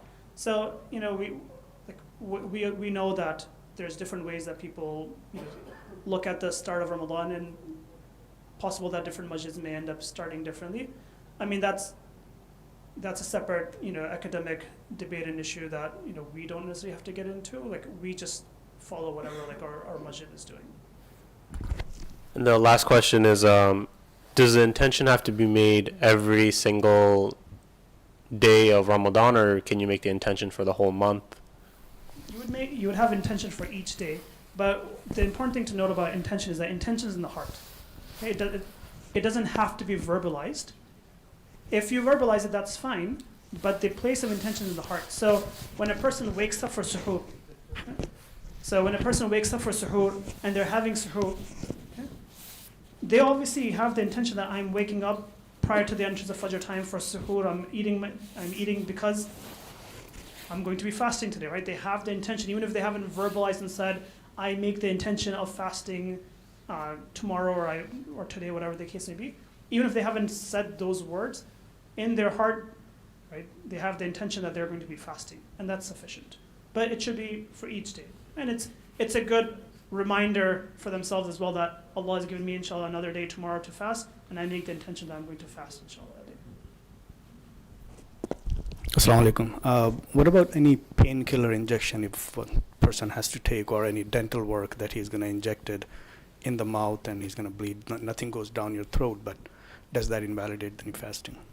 As long as a person is getting just, an injection, or even if it's dental cleaning, for example, that itself necessarily is not going to break the fast. But what normally ends up happening is, though, like you go to the dentist, you have dental cleaning, they'll spray water inside the mouth to clean and such, and they'll put that thing in your mouth to kind of suck it out. But it's possible that you're going to end up swallowing that. So unless it's some emergency procedure that they have to do, like if it's scheduled, then just schedule it either before Ramadan or schedule it after Ramadan. Like there's no reason to expose yourself to that danger in Ramadan. Pain, injections, whether they're for painkillers, for any other medication, injections are not going to impact your fast. And likewise, for IV, like people have a question about but there's a medical benefit in it and it's healthy and whatever, what's the content of that injection or the IV or such is not really going to make a difference. It's, did it meet that criteria for how a fast is going to break? And in those cases, it's not going via any orifice there. Assalamu alaikum. If we, by forgetting to get up for Fajr and we get up late and we do not have had suhoor, can we still continue the fast? Yeah, so suhoor is sunnah to have. Yeah. So a person should try to wake up for suhoor and have suhoor. But suhoor is not a requirement for fasting. So if you meet those conditions we talked about where a person's adult, healthy, sane, and so on, then you have to fast. So even if a person overslept and did not wake up for suhoor, they have to fast that day still. Yeah, the next question is that for that intentional breaking of fast, even if we break one fast, do we still have to break the kafara for 2 months, consecutive 2 months? Yes, the kafara is consecutive fasting of 60 days. Mm-hmm. So even for one day, once a person breaks a Ramadan fast intentionally without any valid excuse and so on, those conditions. One day. Even one day. So even if a person broke that one fast, the kafara is necessary. One thing to note here is that there's a difference between breaking the fast and not having fasted. Okay? So if a person, let's say, somebody wasn't very practicing at some point in their life and they missed and didn't fast for Ramadan for some reason. Okay? Not having fasted isn't going to require penalty. Okay? The penalty is when a person decided to fast, and the decision was from the night before, and they fasted, and then they broke it. Okay? Like it's an egregious act against Allah subhanahu wa ta'ala to have done that, and hence there's a serious penalty for it. Okay? But not having fasted isn't going to require a penalty. So, what if a person swallows their own saliva? Does that invalidate the fast? No, saliva doesn't invalidate the fast. I mean, saliva is already inside your mouth, produced inside your mouth, and you're swallowing just that. It's not anything that's coming from outside back inside. I have a question related to traveling.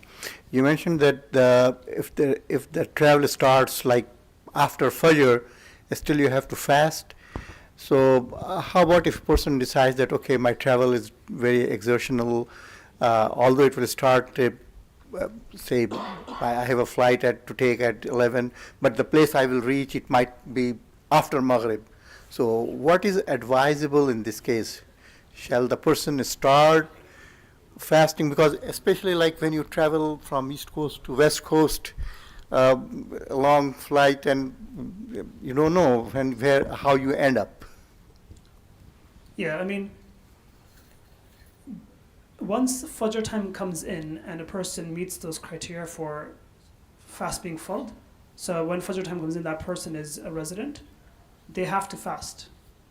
Now, granted, there may be some difficulty that the travel will entail. If it's a difficulty that person feels, they won't be able to manage, then especially for volitional travel, like, it wasn't like a requirement, a person chose to travel, then the person shouldn't travel, right? If a person can't handle it, then they shouldn't travel.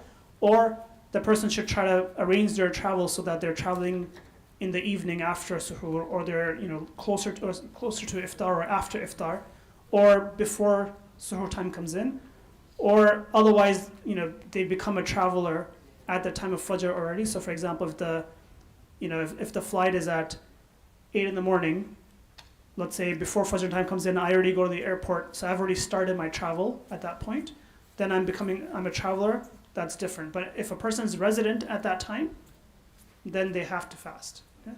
For us, for the most part, the most west a person will go is from like the East Coast to the West Coast. It's not too many hours, unless somebody's going to Hawaii, then okay, so maybe it's like some more hours. Most of us, if we fly east, going for Umrah, going to subcontinent or such, the day will be shorter, in fact. On the travel back is when it will be like a longer scenario, but usually what happens is you are already a traveler over there anyway, so now when you're traveling back, there you have the dispensation. Thank you.